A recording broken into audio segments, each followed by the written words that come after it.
Hey, good morning. Welcome to the Stokastic.com NFL strategy show, tournament edition, running through the Sims. Look, a very necessary piece of your research every single week, probably more this week than any other week, for me included, because I go into the Thanksgiving week and it's like, all right, Tuesday, I'm looking at the Thanksgiving slate. Wednesday, I'm looking at the Thanksgiving slate. Thursday, I'm looking at the Thanksgiving slate. Usually there is no 3-game slate. So I dig in on Thursday's island game on Thursday morning and Thursday night. But Tuesday, Wednesday, I'm already fully prepped for the Sunday main slate. Not the case with any of us this week. So perfect time to do this, set ourselves up now that Thanksgiving is over. Hopefully you guys had a wonderful holiday. I know I did. Jacob, our producer, we were going back and forth before the show, and he was telling me how he hates Thanksgiving, Greg. I'm sorry. I won't put words in his mouth. What was the phrase you used? You're basically just apathetic towards the holiday, could take it or leave it. It's personally my favorite. He said he despises Thanksgiving food, Greg. I love Thanksgiving food. I'll be eating it hopefully for the next several days. And I ate so much yesterday, but I did so in one sitting to the point where even I was impressed and surprised with myself that I was able to get up off of the chair and move myself to the couch to finish out that Cowboys game. How was your Thanksgiving? I was good. Hung out with the family. Also, I would say made some poor food choices in terms of the amount that I consumed because it wasn't just that I ate more than I usually eat. It was also a lot of foods that I don't normally eat and some stuff like shouldn't eat.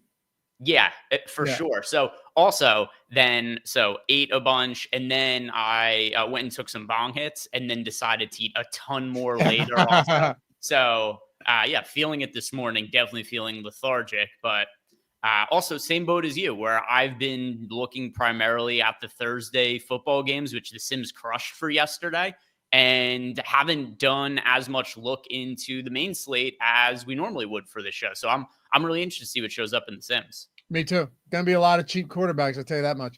But yes, couple of things. One, I hope, again, you guys had a great Thanksgiving. If you don't mind, take a single second this Black Friday. Atone for your sins. Hit that thumbs up, subscribe to the channel, and leave a comment down below if you're watching after the fact. We appreciate it. I always try and read and respond to all of those comments. Goes a long way for us, and it helps us feed the algo. It's free to do all of that as well, right? All it takes is a couple seconds of your time.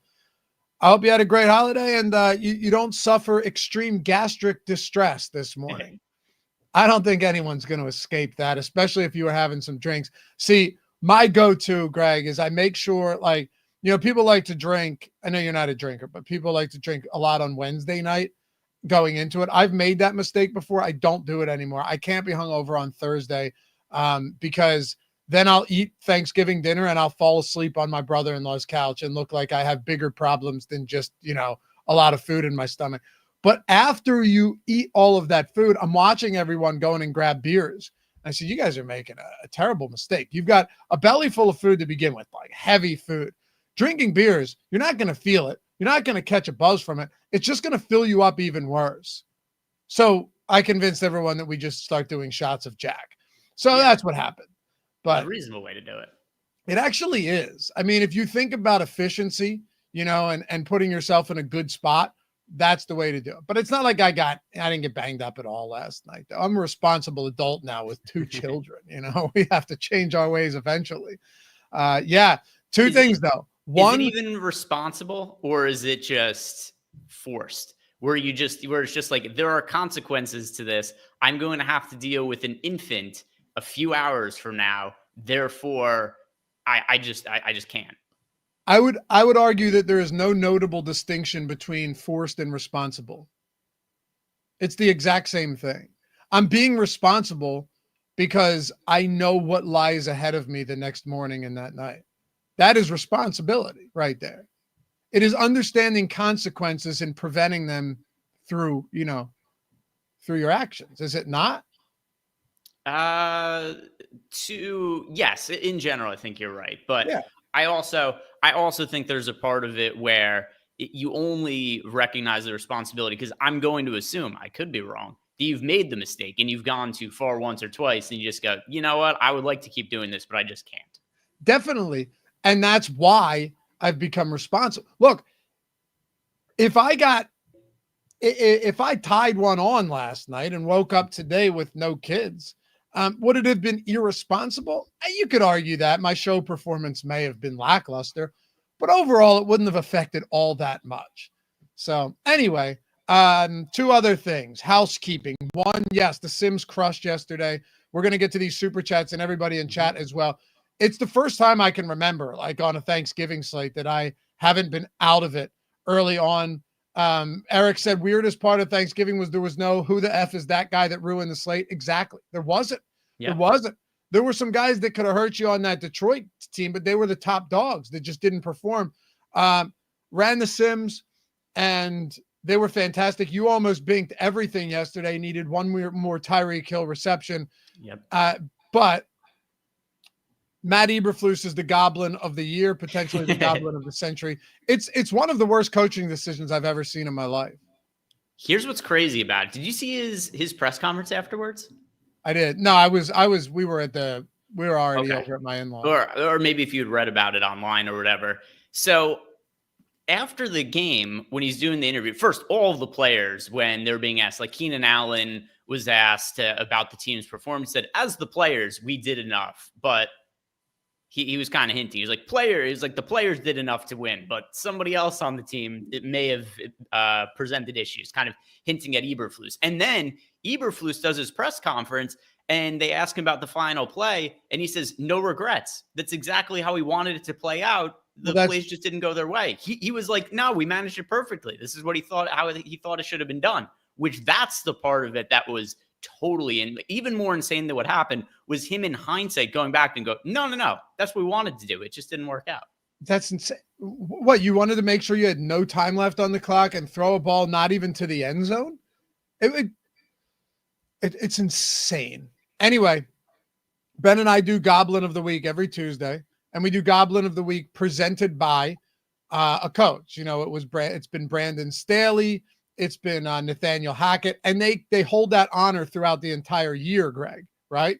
But it's the following year that they hold that honor.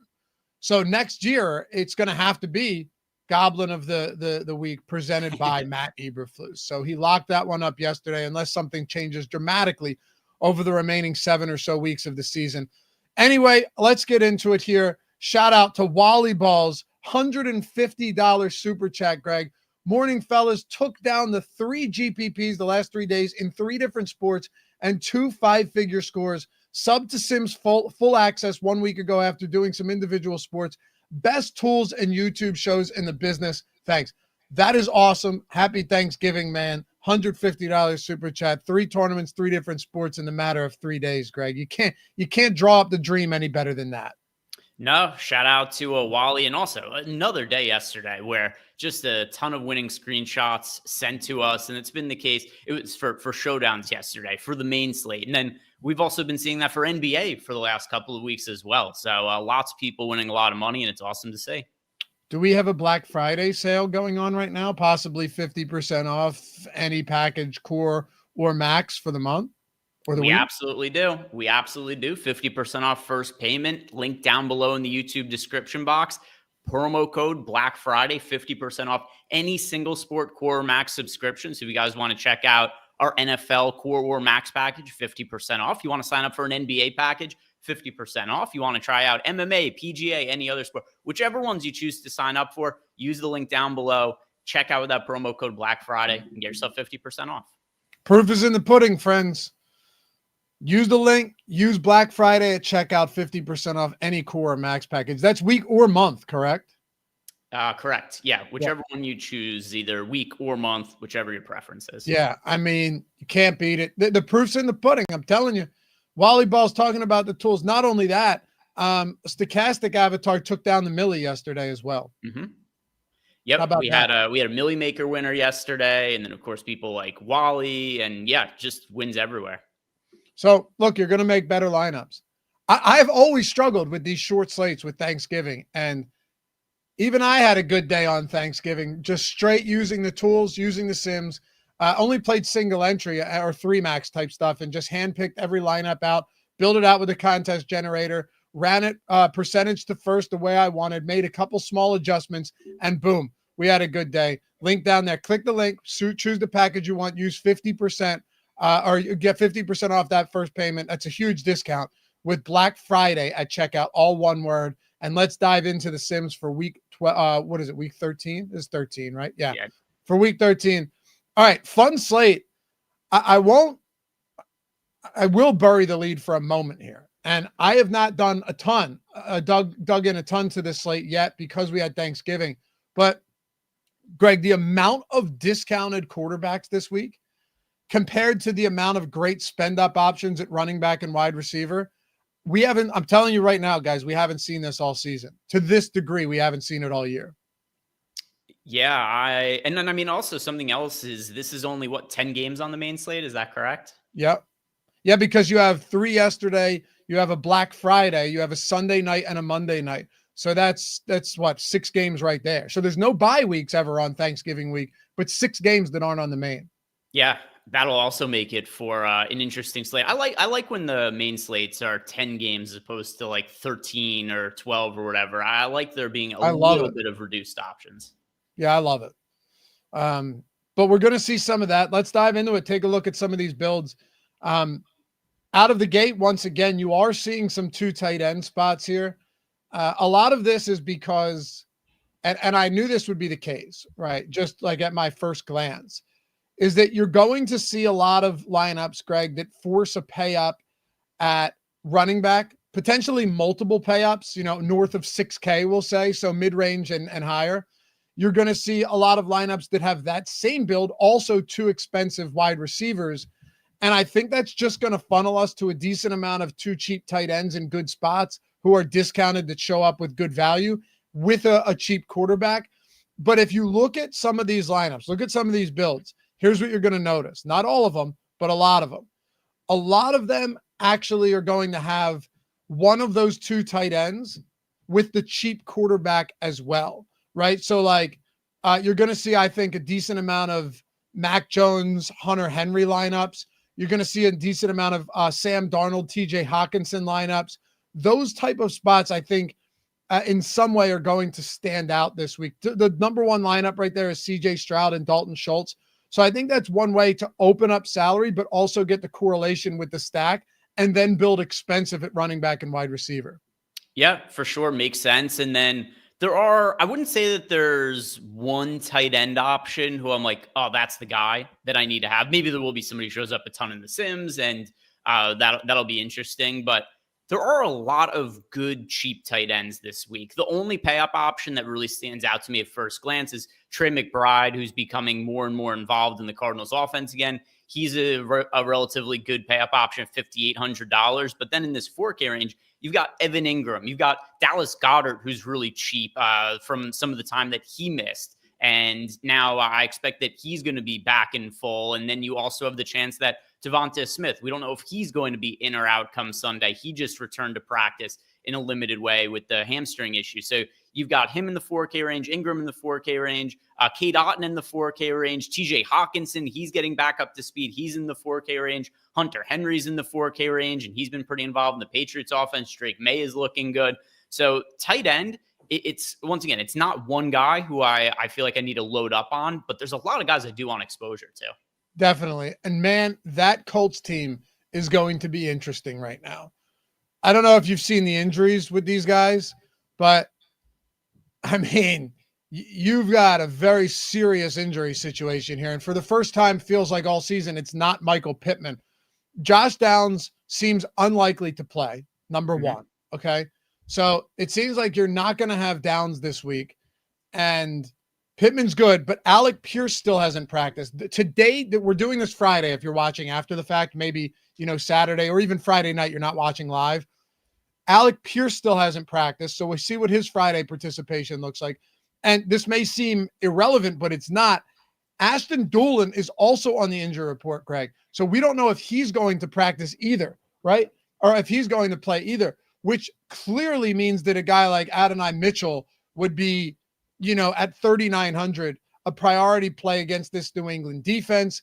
I don't know what the hell you would do with the tight end position there, but Jonathan Taylor would become even more appealing. They maybe use him more out of the backfield, even though Richardson doesn't love targeting those guys. What I'm saying is, against New England, this cheap Indy stack is also going to be a spot that likely opens a lot up. For sure. And then something else that's going to help there as well is Michael Pittman remains cheap because he's been terrible this season. Yep. A lot of it is because, to your point, he's been banged up and dealing with injuries. He finally had a good game last week. And it's not that I want to read too much into a one-game sample size, but I don't think he was even physically capable of having good games a couple of weeks ago. So just to see that he was able to have 6 catches for 96 yards, that he was actually physically able to last week, I think that he's somebody else who we're going to like a lot and feel better about just because of the fact that he appears to be a little bit healthier. Yeah, I see Jacob put it on the screen right here. Michael Pittman at $5,200, projected for a relatively modest 11% ownership, and we got overweight to him. But yeah, this Colts team, even the defense, we're getting a bunch of exposure to it. It's going to be tough to get away from that, especially in this spot. Look, we're entering December, right? This is going to be a December 1st slate. You're going to have some cold games. It'll be cold in that New England game. Indy plays in a dome. That's interesting. The Bills game isn't on this slate. It's on the main slate, but that is also going to be, right now you're going to get that lake effect snow, little windy, 23 degrees. That should be fun. But just looking at a lot of these games too, I'm not saying this is something that we need to worry too much about, but we've finally entered that time of the year, Greg, where you're getting a lot of legitimately cold games. Yeah, we saw it yesterday. It was a big narrative in the Dolphins game. And at least from a fantasy standpoint, it didn't end up mattering. The winning lineup, it was a Tua stack, but there was a lot of people who were bearish on the Dolphins offense because of the cold weather. And that Tua was 0 for 7 in games with the below 4. Whatever the temperature was, below 35 degrees or below 40 degrees. And did they win yesterday? No. Was it competitive? Not even really all that particularly. But with that said, it was the winning stack in GPPs, and we care more about the fantasy points. Damn right. I was on the other side of that I didn't care, but also from a betting perspective. So I was wrong as far as the result goes. But if you watch that game, they just shot themselves in the foot. It wasn't even Tua. People can blame Tua as much as you want. How many penalties did that team take early on? And then they get a 3-and-out. The defense, great stop to start the game. And then Malik Washington muffs the punt. And then the Packers go on the score, and everything as far as momentum goes changes, right? So those games, that's why I hate when people are like, oh, you're 0-4 in this situation. If you actually, last game in Kansas City, you were in Antarctica, basically. So when I look at these games, I try and remember these spots and go, oh, wait, Tua threw for over 300 yards yesterday and was the winning stack. Maybe we should remember that stuff going forward, Greg. Yeah, nearly 400 yards for him actually yesterday. Yeah. So yeah, individually his stats were great, but there might have been 2 lost fumbles. I know there's the one I remember. For some reason, I think there might have been a second one, but I might be thinking of a different game. But yeah, it was. I wouldn't look at that game and say, oh, they lost because of Tua. He was the only reason it was them losing by less than 30, probably. Also, the O-line sucked as well, but he was 37 for 46. With almost 400 yards, not to get too far in there, but he had an 80+% completion percentage in that game. So again, if you want to blame oh no, Tua can't play in the cold, it's bullshit, man. These are grown men. It wasn't even that cold. But yeah, just throwing it out there. They had 10 penalties. All right. Coco won the 15,000 off the Millie game. Congrats. Is that you? Anyway, congrats, man. We had a ton of big wins yesterday. Let's take a look at some exposure. Unless there's anything else you want to look at, I can tell you one thing.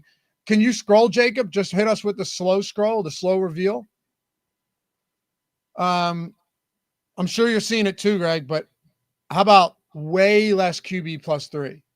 Yeah, the main reason why, at least I think the main reason why, a lot of Anthony Richardson lineups. And Anthony Richardson lineups are not going to sim nearly as well as triple stacks as they will with single. Even I'm seeing a couple of naked stacks of him just because of his rushing ability and that being where a big portion of his fantasy points come from. So because we're gearing our lineup so heavily towards the Colts and Anthony Richardson, that is creating a lot less of the super stack lineups.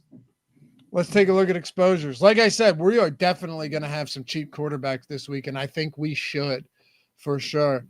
Kuba said, I just started with portfolio EV last week with 100, and I'm up to 400. It's amazing and worth it.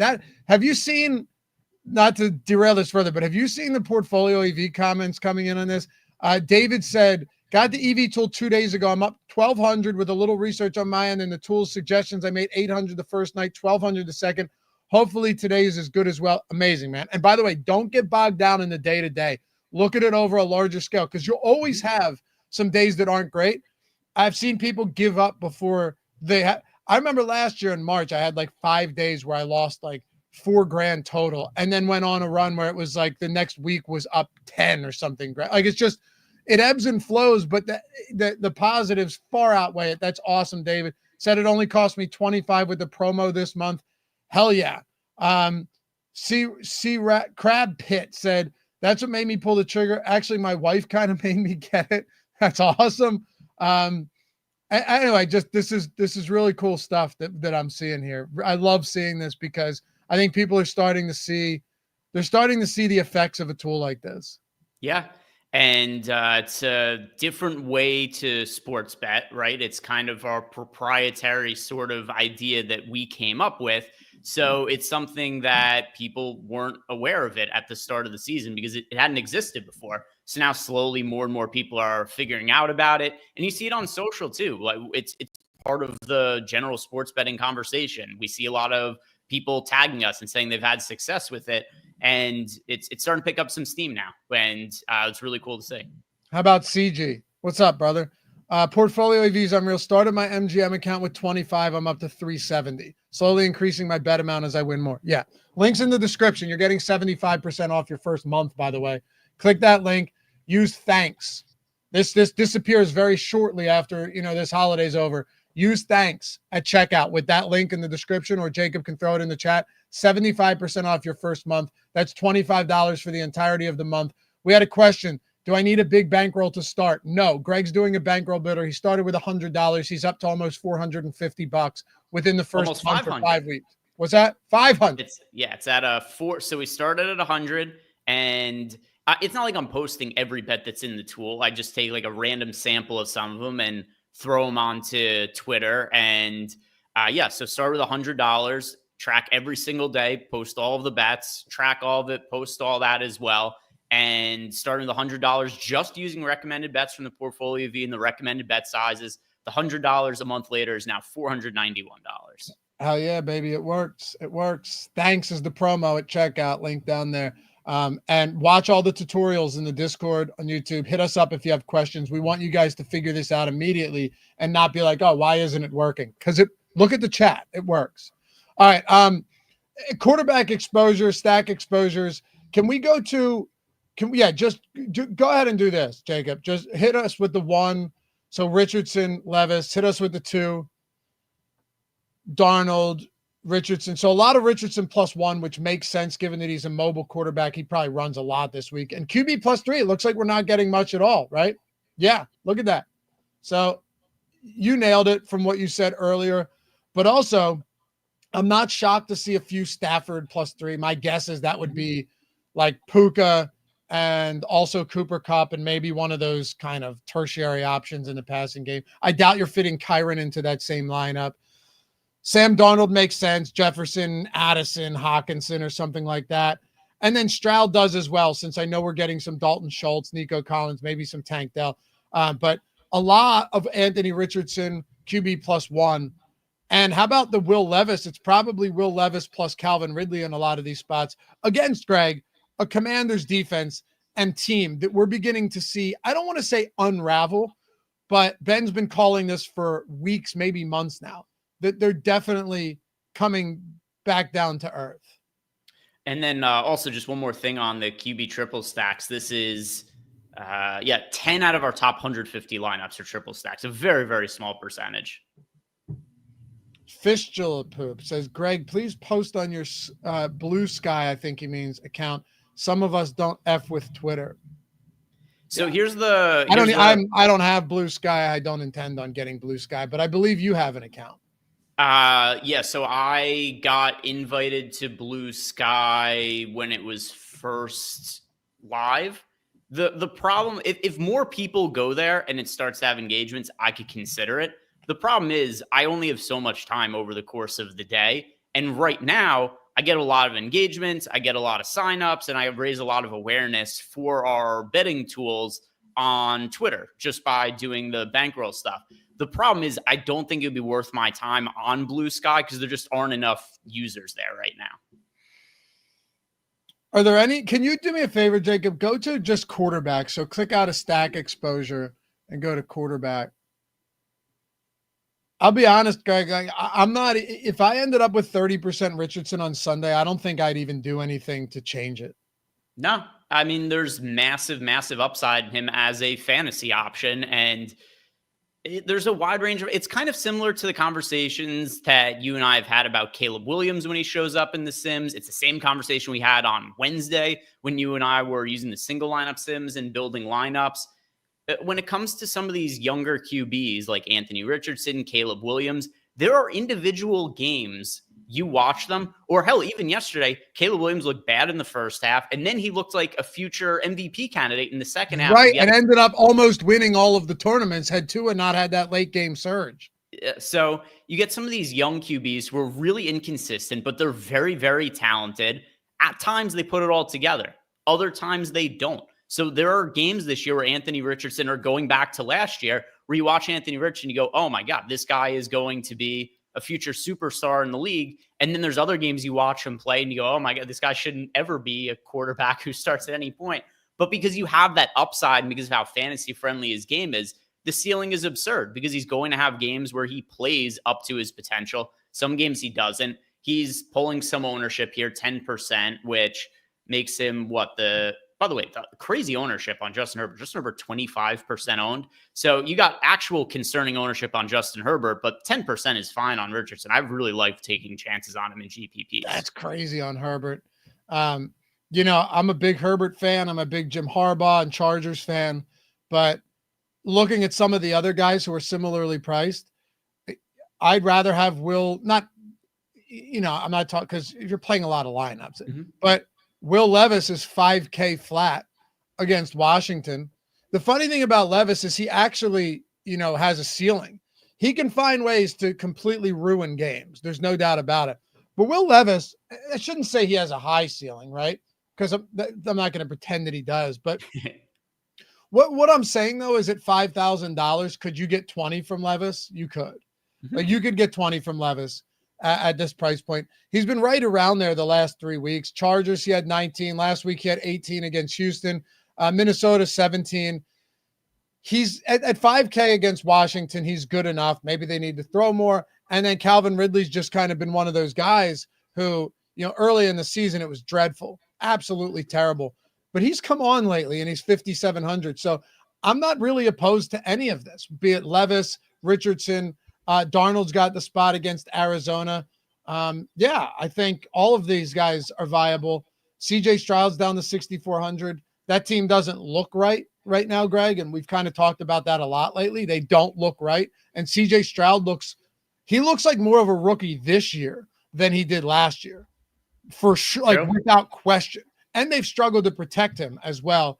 But 6,400, good stacking options there against, I know Jacksonville coming off a bye. I don't think anybody cares. Good stack there. So I get the exposure to him. Going down the list, I don't really think there's anybody that I'd feel I have too much exposure to or not enough outside of one player.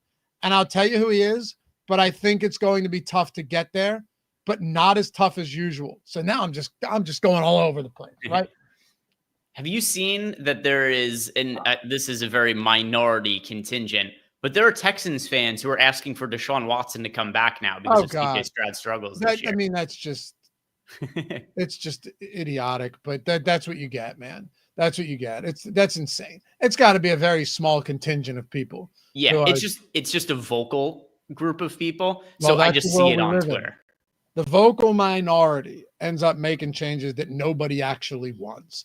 Yeah, it's maybe a couple hundred loud Texans fans on Twitter Exactly. who will just spam replies of Adam Schefter and whoever and say, CJ Stroud, he's been terrible this year. We want Deshaun Watson back. And then you get a bunch of people argue with them. So we get pushed in the algorithm. So it's not that many people. But if you're on social a lot like I am, it seems like it's a lot of people that want it. It's right, crazy because controversy and insanity, breeds virality. How about that? Like it makes things go crazy.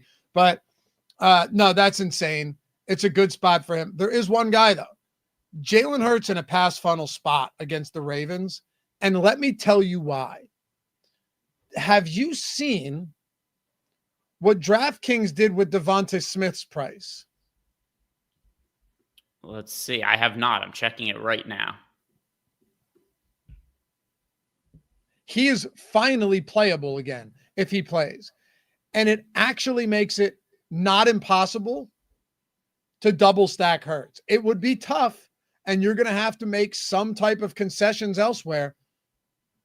But this is the cheapest we have seen Devonta Smith, assuming he plays, right? You have to, in a long time. What is he, 5,800 or something? He's 5,800 this week. Definitely very, very playable. And yeah, because we saw, it's funny, he's been overpriced, I think, since the start of last season, where he was just really expensive. The only time he's really been somebody I've targeted over the last season and a half is when AJ Brown was out. Other than that, Devonta Smith has rarely made his way into lineups for me. Now, of course, like you said, we have to make sure that he's actually going to be out there. He, I believe, just returned to practice in a limited way on Wednesday. So we'll see how the hamstring is. Certainly the Eagles aren't going to rush him. They are, even though this is a tough matchup against the Baltimore Ravens, the Eagles are in a spot in the standings, especially with the Commanders' loss last week, where I don't think they're going to take any chances. But yeah, if he plays, then that's definitely going to be somebody to consider. I believe he's out in our projections right now, though. Right now we have him out, and I'm not surprised. We should, because, our last update was yesterday, I think, right? So was it yesterday? Yeah. Yeah. So at that point, we didn't really know anything, but he actually has a chance of playing. Just keep that in mind. It'll be a tough stack, but there's a lot of cheap defenses. You're going to have guys like Adonai Mitchell likely and some other cheap wide receivers. And the tight end position, you're not going to have to pay up at tight end if you don't want to this week. So it's actually possible. If you had like a Mitchell and Hunter Henry in there, you still have around $6,000 per player. Not crazy. Oh, all right. Eric said, when's the last time both Smith and Brown got there in the same game?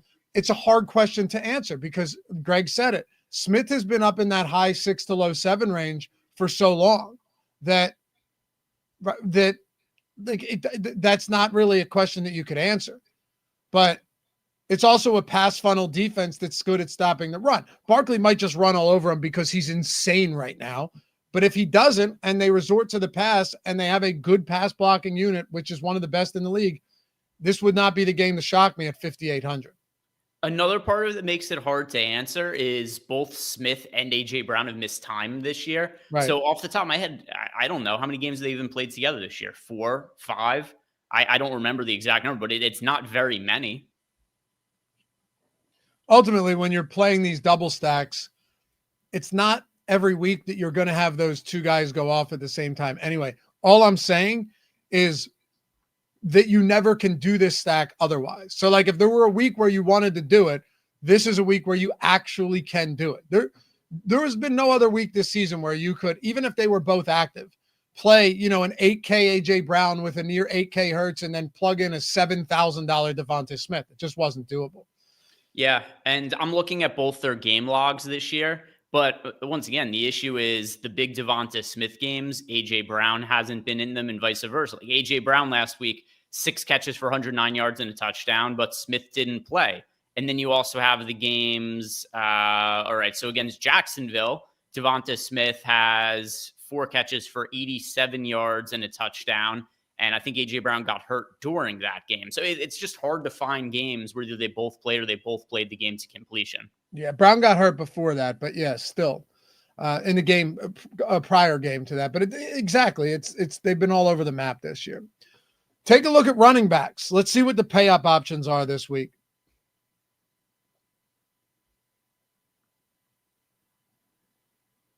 All right. Yeah. Running backs, another Chase Brown slate. That's a crazy price point for Chase Brown, considering how long he's been the solo guy in the backfield for Cincinnati. It's very, very, very different. And by different, I mean it should be nothing like that. 6,200 is crazy. Kyron Williams at 7,200, I would argue, is also underpriced against the Saints. Mm-hmm. That's one of those price points that you're going to have a very tough time getting away from. I know I will. Still, against the Eagles, not a great game last time out, but the Eagles routed them. That game looked close early on. Kyron lost the fumble. I don't know. Does McVay make any changes based on the fumble? I doubt it. He still played 91% of snaps. That price against the Saints is underpriced. What do you make, though, of Alvin Kamara against the Rams in this spot? I think people might go, look what Barkley did to the Rams the other week. I don't like to use that as a comparison because, first of all, Barkley is 1,000 times better than Kamara and also has run blocking that is 1,000 times better than Alvin Kamara. However, Alvin Kamara is a very capable pass catching back and sees a lot more opportunities there than somebody like Barkley would. Yeah, especially in the games where the Saints are trailing.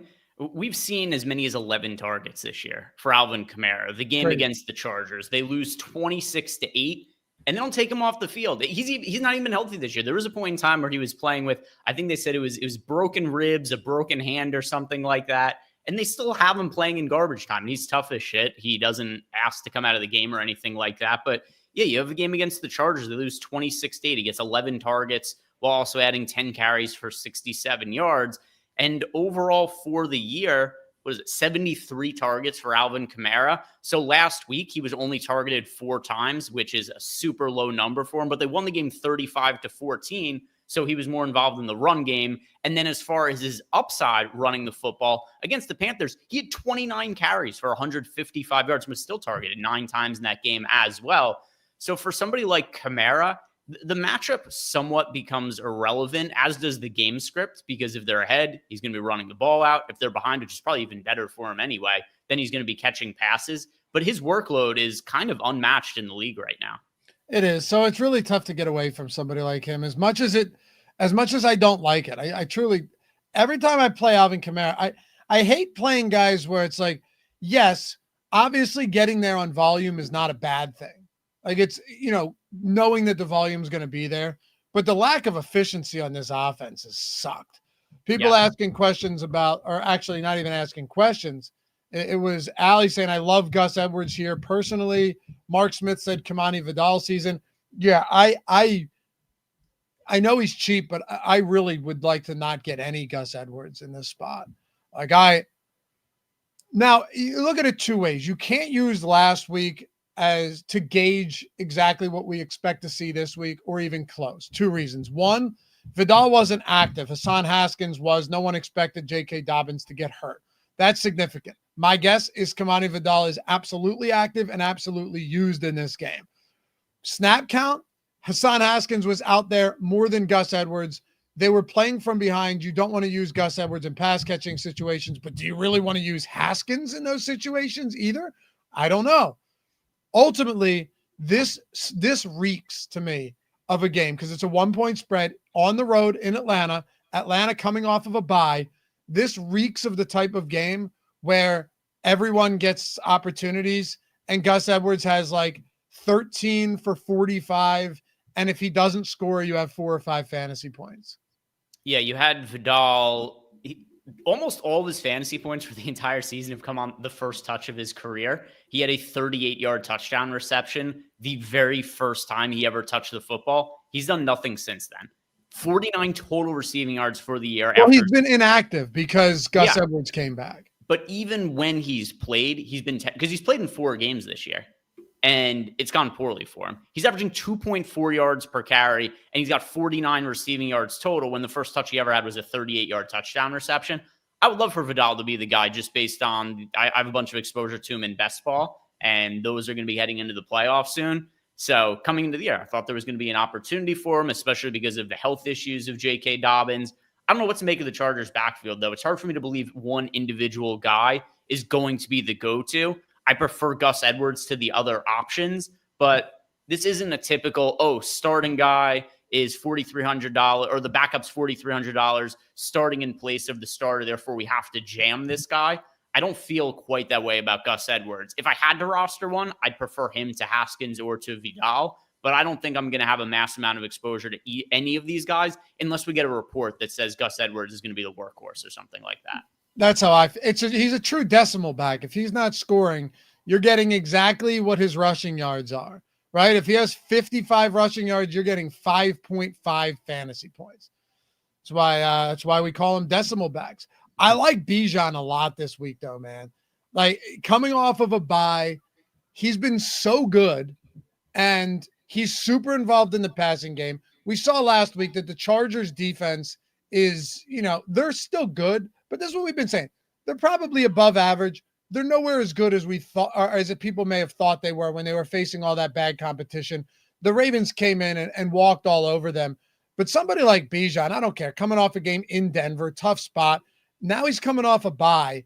He's been so heavily involved in this offense now that at 7,300, you're going to be hard-pressed to pry me away from this spot when not only has he been good, not only is he getting work, but after that last game, and even going back like to recent spots, you're seeing Tyler Algier effectively get phased out of this offense.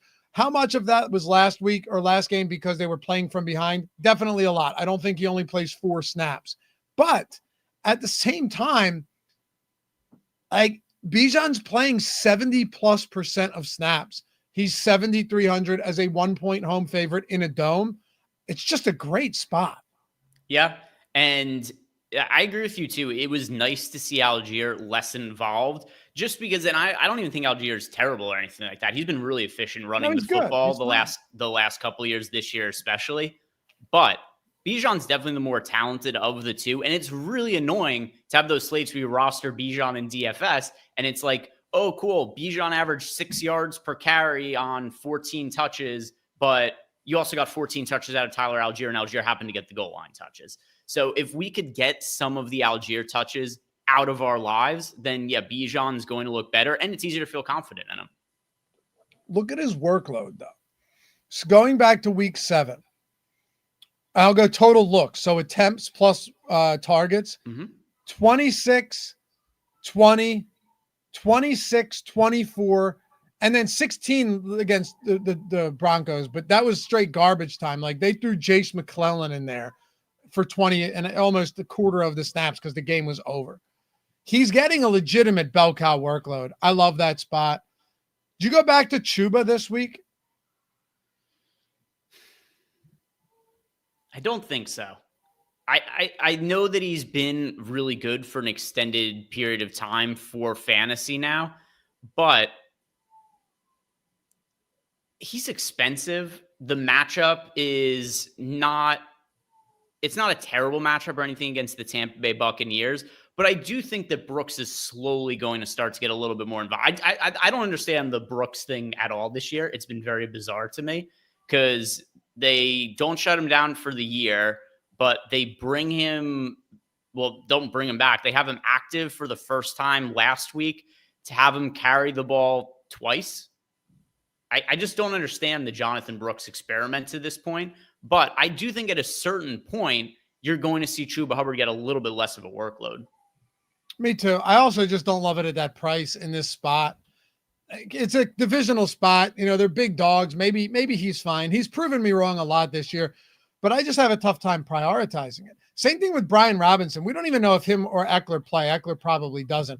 If Brian Robinson plays, maybe that looks different and you're more interested there. I think I would be because he's a capable pass catcher. It's just they prefer Eckler. Eckler with the concussion probably out. That's intriguing. I like Jonathan Taylor this week against New England, and he's getting ownership. I like all of these high-priced guys. I like Chase Brown, even though he's in a tough matchup against Pittsburgh. He's just playing every snap. And then one more, Greg. I'm seeing 8%.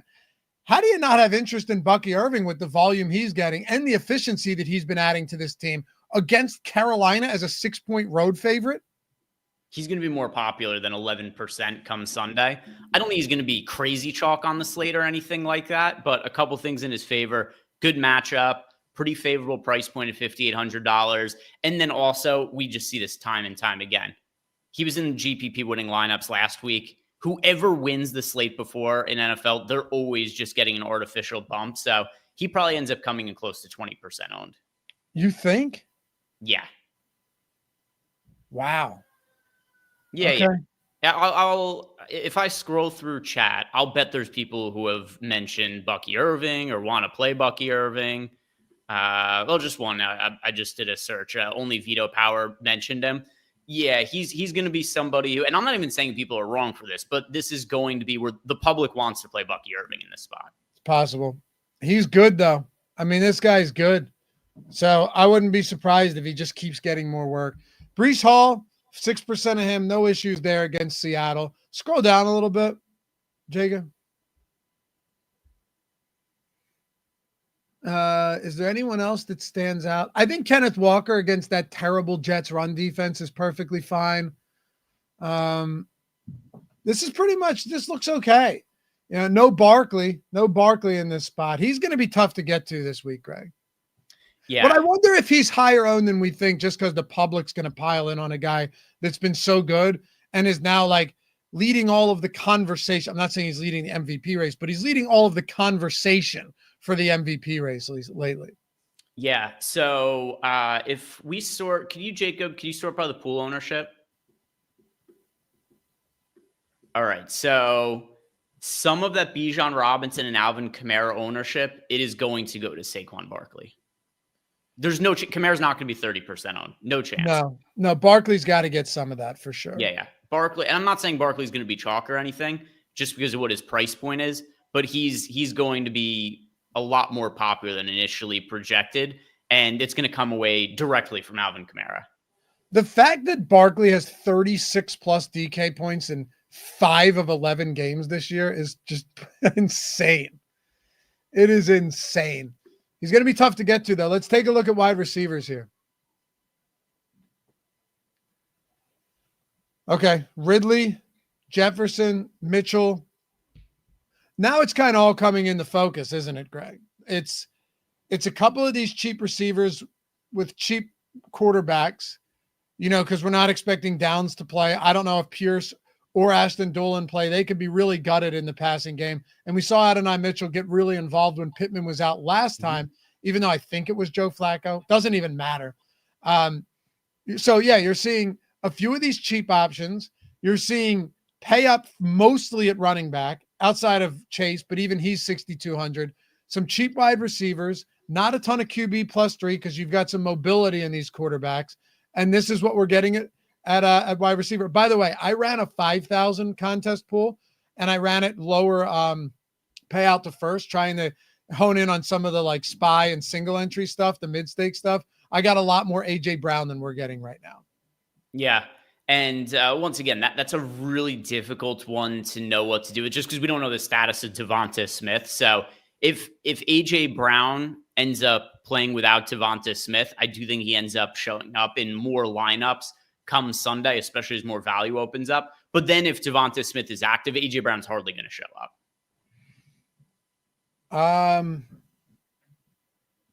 I don't agree.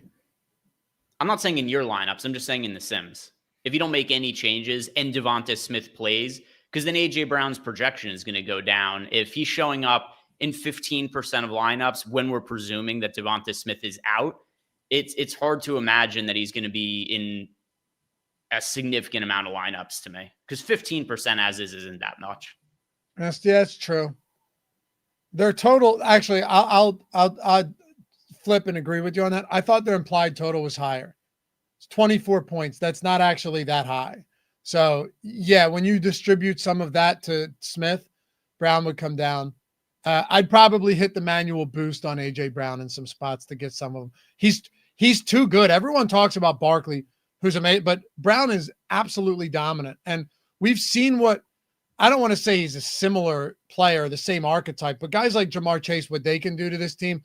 Brown is as dominant as anybody after the catch. He could kill this Baltimore team for sure. Yeah. Go ahead. Yeah. Also, I'm kind of surprised the Eagles' implied team total is as low as it is. I think that game is massive shootout potential. So do I.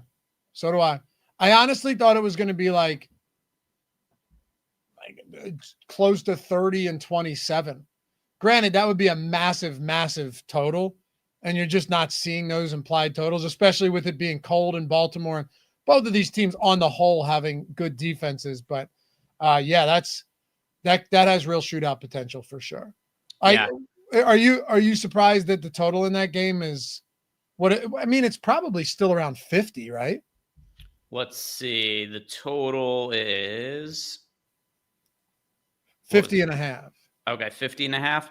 I mean, it's not that it's crazy low or anything like that, but I think it could potentially be a little bit higher, especially. Well, here's what would be more interesting to me is some of the alt lines as opposed to just the standard line as is, because it does have the potential where if the Eagles are scoring, then you're going to have to see more up-paced play from the Ravens. And I think Lamar Jackson's been the best player in the NFL this season. I know that people don't want to give him an MVP award because he won last year and he's already got a couple of them, but I don't know. To me, he's been the most valuable player in the NFL this season. If it was not for Lamar Jackson, this Ravens team is nothing. He's the entire team. He's pretty good. All right. Any other wide receivers stand out to you? You got Nico, Brian Thomas Jr., decent amount of him against Houston. Mitchell makes a lot of sense. Justin Jefferson against Arizona makes a lot of sense. So we see where a lot of the pay up spots are coming from. Ladd's been good against Atlanta. You got him. Super popular. What's that? This is super popular. 25% ownership going to Ladd McConkey right now. That's the chalk stack on the slate. And Sim's currently getting us underweight to it. Not even that these guys project poorly, but just because of the crazy ownership right now. Justin Herbert, I mean, if Herbert's ownership holds, he will be the most popular quarterback of the entire season. We've got him projected at 25% ownership. So that's also what's driving some of this McConkey ownership. So it's not that our projections dislike them. We are just viewing them as too popular at the moment. Yeah. Makes sense. 16% Pittman. The Higgins exposure is a little bit surprising. Actually, very surprising. Why are we getting that much Higgins at 6,600 against Pittsburgh? I know he's been good and he's had a lot of volume. I take nothing away from a healthy T. Higgins.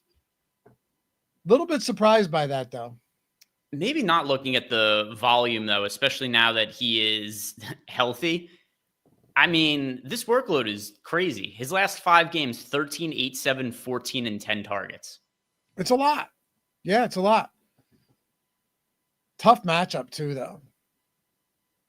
I guess 6,600. Maybe you can make the argument that he's too cheap. If you scroll down a little bit, how much Nakua and Kupp are we getting to? All right, so I don't hate that. 13% Puka Nakua in a very nice spot. 4% Cooper Kupp. You're basically just trying to hit a moving target with those pass catchers, but maybe even the idea of playing both of them in a Stafford stack isn't wild. It's expensive though, Greg. Yeah. The price point's really going to be the main issue there. And then also when it comes to Kupp and Nakua, we're getting questions earlier about, hey, you don't want to play A.J. Brown and Devonta Smith together.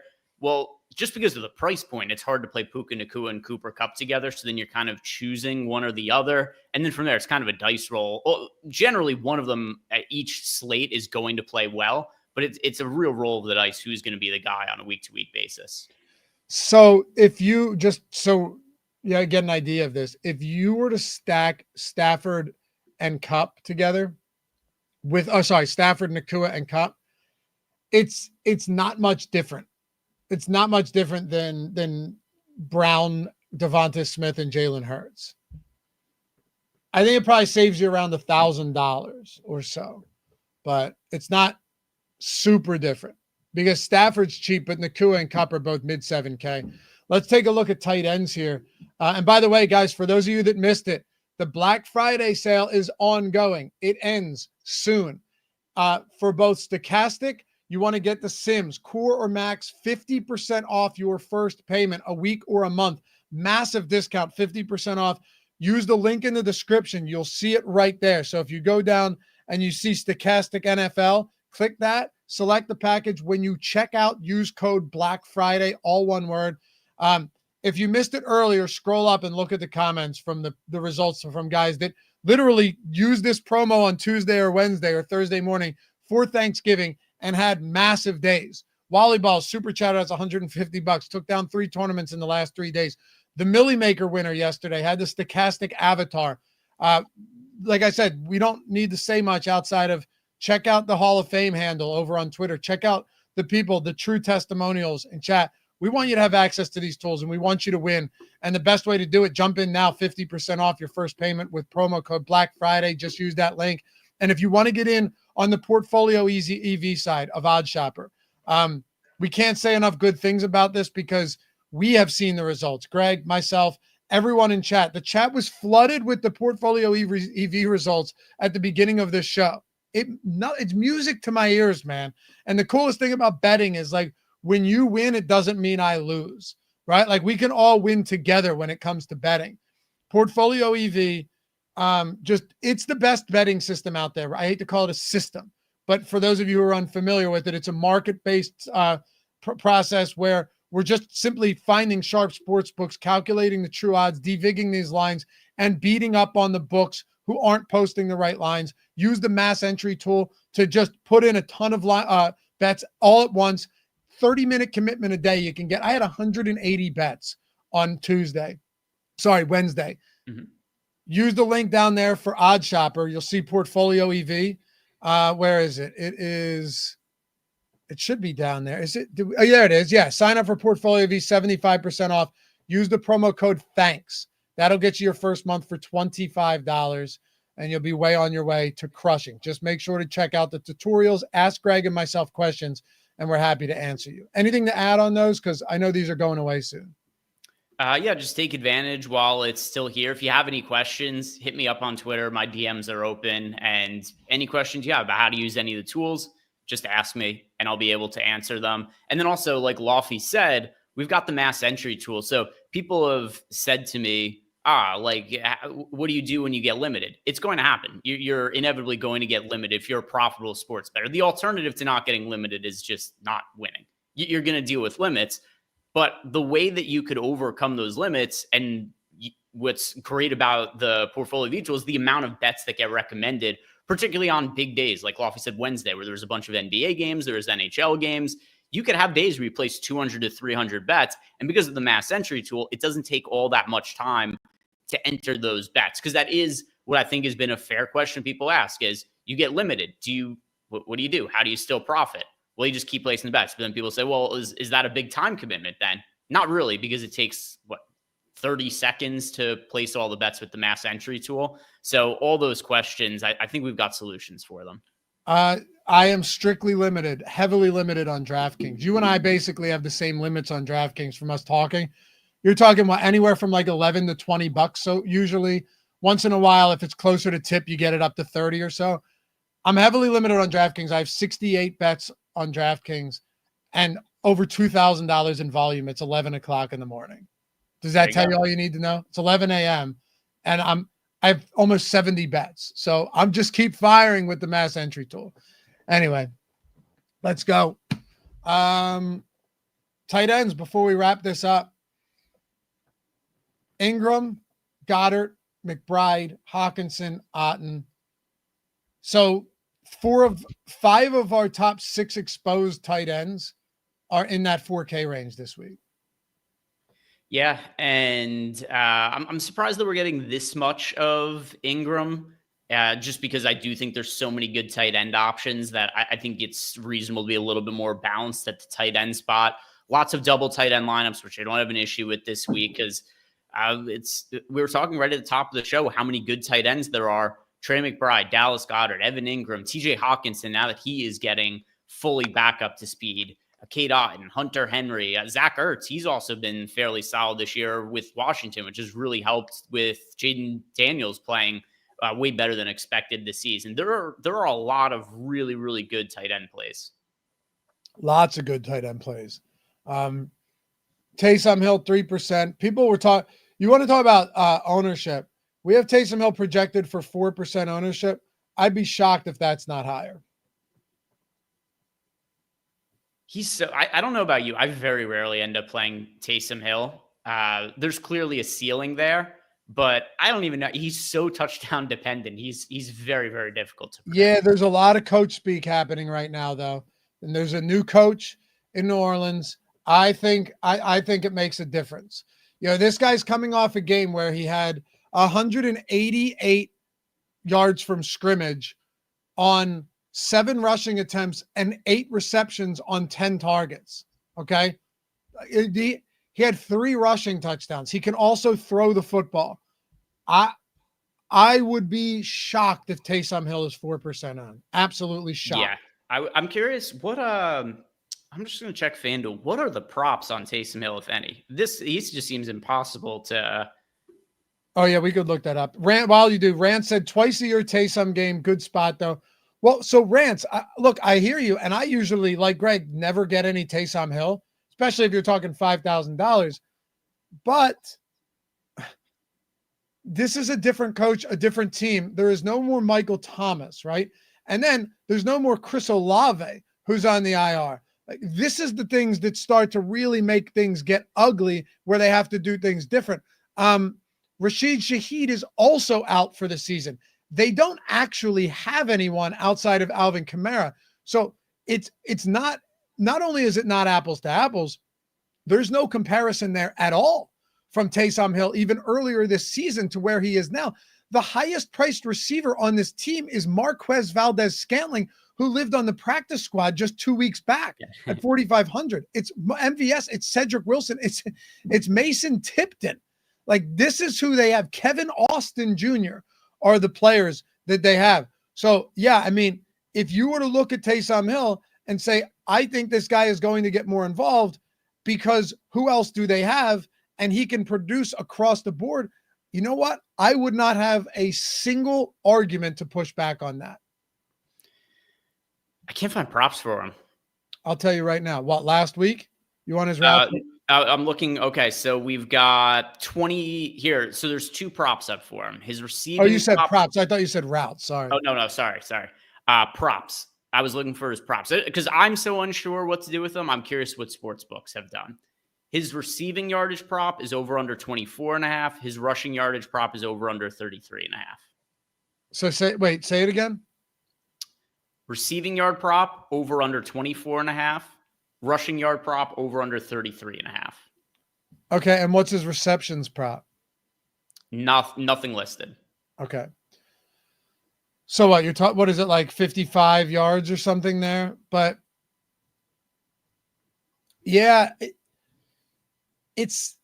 I don't think the books, for what it's worth, like, what books have that up? I don't think do the books really have any idea how to price Taysom Hill right now? Does anybody? I would argue no. Basically every book but FanDuel has props up for him. Pinnacle? Yeah, Pinnacle has 24.5 receiving yards and 33.5 rushing yards as well. Are all of the books in line with each other?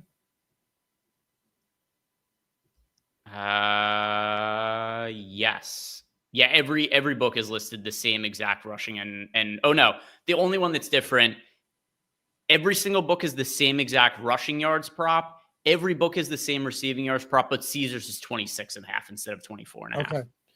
Also, minus 110 to score on DraftKings. That's a big deal. Mm-hmm. Minus 110 on DraftKings. Penny at plus 117. They usually price these guys different, especially since they have the no props. It's two-way markets there. BetMGM minus 110. Caesars minus 104. Nah, I still think at 5K, he's their top option with Alvin Kamara. Yeah, I think that's totally reasonable. They don't have that many guys to, as we're talking about it more, I still don't know what I'm going to do with Taysom Hill, but he's certainly more viable to me than he's ever been on other slates this season. If there's a rushing plus receiving on Taysom and it's like 55 or whatever, I might. DraftKings has it. Everyone has it at 62. And he's minus 110 to score. So, yeah, I mean, try true odds on that, factoring in Pinnacle and everything, one way. he's still probably like 47% or something to score, but it's a good number. See, that's the thing. Adam Baumother feels amateur to points chase. All right, so let me ask you this, because I would normally agree, and I don't want to spend the whole remainder of the show. Actually, who cares? It's tight ends on this. Is it point chasing when you have a new coach come in and they don't have anyone else in the offense? Like, they just routed Cleveland. They put up their best point total since week 2 in Dallas.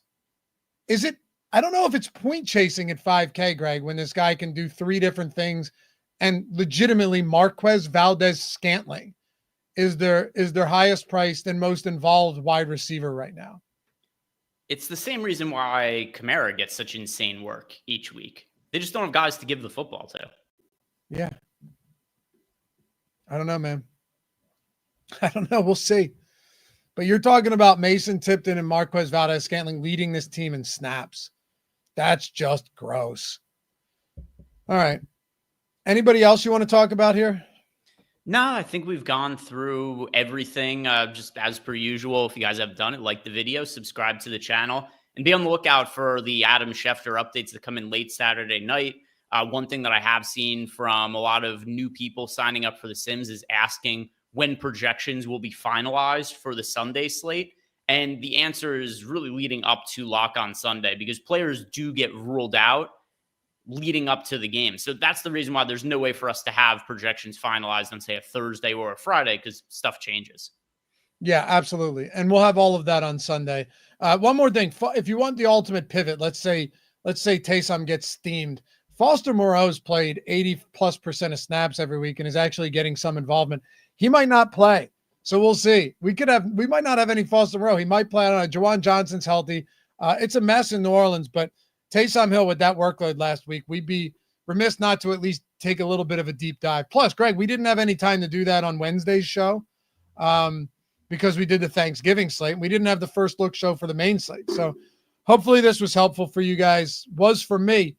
We got a lot more coming up Sunday, 4-hour live stream leading up to lock for a 10-game slate. Follow Greg at G. Ehrenberg DFS on Twitter, me at Lafayette_D. Appreciate you guys as always. And if you do decide to come join us, whether getting the 50% off with the Black Friday promo on the Stokastic side or the 75% off with the Thanks promo on the OddsShopper side, join the Discord. Every subscription comes with the Discord. Say what's up, ask question, watch the videos, join the community. That stuff's going to go a really long way because there's a lot of sharp people in there, using the EV tools, using the Sims that can help you out along the way. Don't leave that out of your process. Don't not sign up in Discord just because you're not someone that likes to talk. Even sometimes just lurking is going to help you learn things that you may not have known or learned from these shows where we've got limited time. Shout out to Jacob for producing. We'll see you guys back here for the Greg, Ben and myself live before lock tonight or this afternoon at 2:00. Less than 3 hours. NFL game Friday, Black Friday game right in the middle of the day, 2 to 3 p.m. Eastern time. It's kind of exciting, man. I'm so happy it's not an 8:20 game so I can go to sleep early tonight. There's basketball games starting in 45 minutes. I know. Yeah, it's fun. Yeah. Screw shopping on Black Friday. Plus, just do it for your phone. But yeah, we'll see you guys soon. Thank you as always. Hit that thumbs up on your way out. Help us get north of 100. If not, no big deal. We'll see you back here soon. Peace.